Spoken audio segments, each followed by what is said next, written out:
Sithanda ukunibingelela futhi ekhasini lethu esichaze kulona amaphupho. Siphinde sichaze futhi izinkinga esuke sinazo ukuthi uma ngabe kuthiwa kube khona inkinga obenayo, yiphi indlela ukuthi uyilungise wena ukuze ilunge lonto udlule kuyona.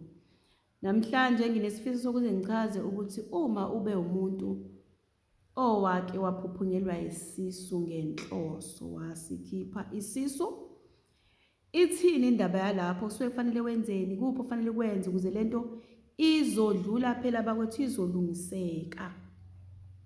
Igama lami nguHlengiwe, isibongo wakambothoko.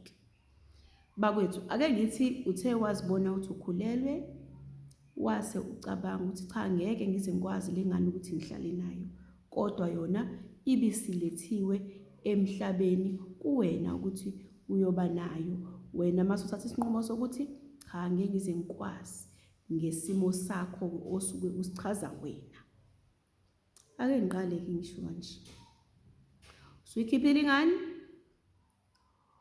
hambe isikhathi ingane yayiveza kwena ukuthi cha, ngikhona. Uthola ukuthi uyazi, ngisakhuluma nje nabantu othola ukuthi uyazi. Iziphi isigaba sokuqala wena ufanele ukuthi usenze uma usutholile ukuthi uyazi noma sekumele ilungisele ingane, ngoba leyo ngane bakwethu ayikuyeki, ilokhu yahlupha. Hayi ukuthi ngoba ihlupha, ilokhu yaba kanjalo kuwena, ngoba leyo ngane leyo awuyizalanga, awuyibelethanga, awuyitetanga ngendlela okuyiyo, ngoba phela usafana nomuntu osakhulelwe. Uma kwenzekile ukuthi uphuphunyelwe isisu nje, hayi ngenhloso, kwehla nje ngemlenze wama wathumile kwazehlela kwenzeka ngaleyo ndlela, umuntu akabelethi kanjalo bakwethu. Umuntu unendlela abeletha ngayo ukuthi ingane kuba khona umuntu uyalala nje ikhishwe ngale ndlela okutetiswa ngayo. Uma ngenzekanga kanjalo, leyo ngane leyo ilokhe yaba kanjalo, ilokhe imi kanjalo, umphefumulo wayo usuke usele kuwena ngaphakathi, ngoba awuyitetanga. Noma ngabe kuthiwa kuyesinye isikhathi umbelethe umuntu eseshonile bakwethu, wazi lowo muntu umphefumulo wakhe ulokhu ukhona kuwena kanjalo. Namhlanje ke yona into engifisa ukuthi sixoxele ukuthi isiphi nje isigaba sokuqala ukuthi mawuthi uyilungisela ingane yakho owazi ukuthi mhlawumbe wenze i-abortion, wangabe usazi uzolungisa. Mhlawumbe abanye hamba uthenga ingubo uwenze kanjalo kanjalo. Cha, ngaphambi ukuthi nje uzofika ey'ngubeni fanele uyekini.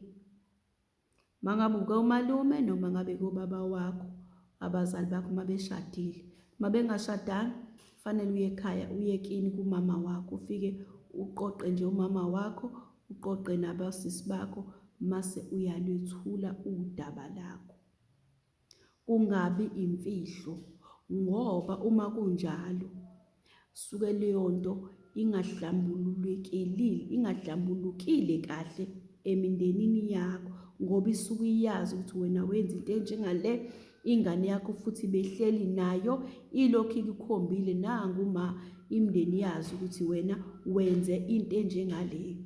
Kusuke kufunakala ke inhlambuluko yokuthi ukhulume ngomlomo, usivume leso sono kubazali bakho. Ngalesikhathi uvuma leyo nto, liyezwa idlozi, iyezwa ingane ukuthi wenza into enjengalena. Uma uqede ukwenza leyo nto waziceba wena, sekufanele mangabe unayo indawo la umuntu ongabe kuthiwa uyasonda noma ngabe kuthiwa uyakholwa noma ngabe kuthiwa, sekufanele usuke phela uhambe uye kumuntu osonda kuyena noma kumfundisi wakho noma bani wakho, uhambe uyovuma leyo nto leyo uthi wena wenza into enjengalena. Uzihlambulule edlozini, uzihlambulule kephi? Engilosini yakho le la usonda khona, ngoba ngaleso sikhathi wenze lokho iyakubhala icala lokuthi uboshwe ukuthi wabulala. Uyakhona ufike leyo nto futhi uyikhulume kumfundisi wakho noma uyikhulume kumama oyena okuphethe, uhlambuluke leyo nto leyo akuhlambulule. AbamaNazaretha bona bayakwenza nabo kanjalo, noma bayizayoni angazi kahle hle, kodwa abamaNazaretha uyaya ufike ulikhulume iqiniso ukuthi ukhiphe isisu, uhlambuluke leyo nto, mase kuba khona umnikelo owenzayo wenzele umntwana ukuthi wena uyaxolisa ukuthi wenza isimo esinjena. Uphinde uxolise kubo kwakhe umntwana, uphinde uxolise kini.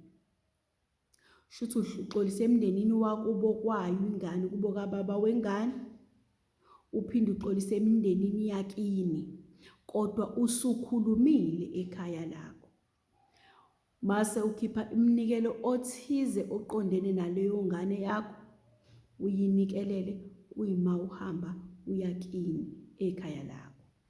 Uma ungumama oshadile waba nesimo esinjalo, uhamba-ke uma sefanele ulungisele ingane, kuba khona izimbuzi ezintathu, mase kuba khona abantu abawomama abakuphethe esontweni lakho akuyibona abakukhokhelayo, mase beyabizwa bezokwenzisa ababelethisi bekukhiphe umntwana esiswini ngokosiko oluthize olwenziwayo.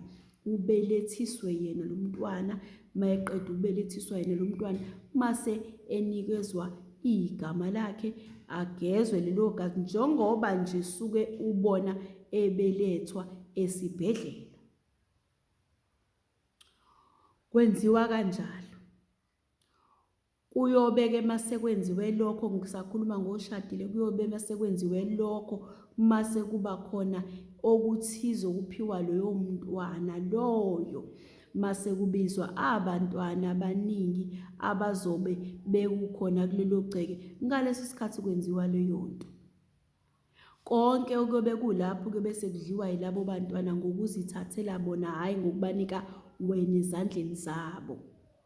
Bazicoshele ukuthi ngaleso sikhathi becosha nalona uyobe seyacosha lokhu ozobe kubekwe laphaya. Ngaleyo ndlela kuyohamba kuhambe ukuthi njalo ngalolo suku lento yenze ngalo, ugade leyo nyanga, uyohlala hlale umkhumbule ngaleso sikhathi ngoba kube kuwusuku azalwe ngalo. Lo muntu-ke uyobe ngake aze akuhluphe uma wenze kanjalo. Kodwa ngiyoba ngikhuluma ngiyanqamulela ngoba ngizama nje ukuveza ulwazi oluthize abantu efanele belubheke. Uma ungashadile nakhona uzoqala kini, uvume icala lakho, uye kumuntu okuphethe esontweni lakho ongumama ngoba phela uma uvume isono sakho. Mase uyahamba uphindela kini uyolungisela umntwana loyo ngoba phela awushadile. Ulungisele umntwana loyo ube kade usukwenzile ukuthi usivume isono.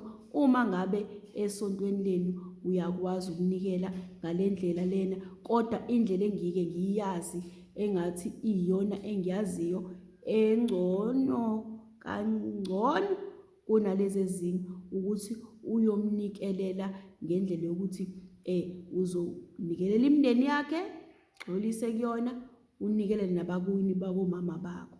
Uma ngabe kuthiwa bayakwenza lokho enkonzweni okuyona, nakhona ungakwenza. Uma ungakazi uzwe bekhuluma ngakho, ungakwenzi ngoba shuthi abakwazi. Ubozama ukuya enkonzweni yamaNazaretha, bayakwenza futhi kuyalunga. Uye khona ufike bekucacisele ukuthi fanele wenze njani.